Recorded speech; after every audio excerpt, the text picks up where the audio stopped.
বন্ধুরা, ব্রেকফাস্ট হোক কিংবা ডিনারে এভাবে করে সুপার টেস্টি নরম তুলতুলে চারকোনা পরোটা বানাতে পারো, খেতে দারুণ লাগে।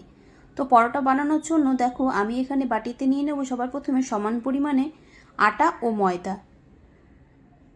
তারপরে দিয়ে দেবো স্বাদ মতন কিছুটা নুন আর চিনি,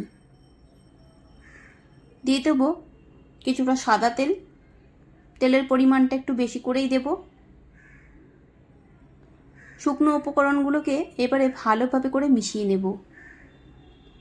তারপর দিয়ে দিচ্ছি 1 কাপ মতন রুম টেম্পারেচারে থাকা দুধ দিয়ে মেখে নেব। তারপর প্রয়োজন অনুযায়ী জল দিয়ে মেখে একটা ডো রেডি করে নেব। ঢাকা দিয়ে রেখে দেব 10 মিনিট মতন রেস্টে।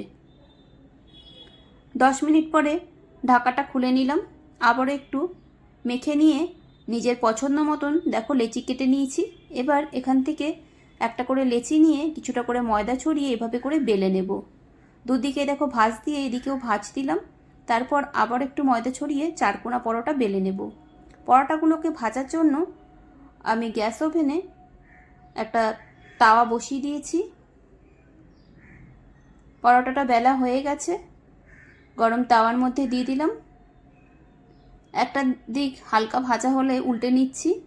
প্রথমে এভাবে করে সেঁকে নেব, তারপর অল্প করে সাদা তেল দিয়ে আবার দুটো দিক ভেজে নিলে পরেই তৈরি হয়ে যাবে সুস্বাদু নরম তুলতুলে চারকোনা পরোটা।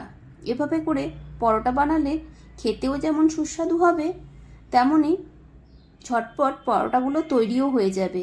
আর পরোটা তৈরি হবে একদম নরম তুলতুলে। তোমরা অবশ্যই এইভাবে করে পরোটা বানিয়ে ঘুগনি হোক কিংবা আলুর দম কিংবা যে কোনো রকম চিকেন আইটেমের সাথে খেয়ে দেখতে পারো। আশা করছি তোমাদেরও ভালো লাগবে। এই দেখো সুস্বাদু পরোটা আমি এই যে সার্ভ করে নিয়েছি। তোমরা এভাবে অবশ্যই বাড়িতে পরোটা বানিয়ে খেয়ে দেখো, আশা করছি তোমাদেরও ভালো লাগবে।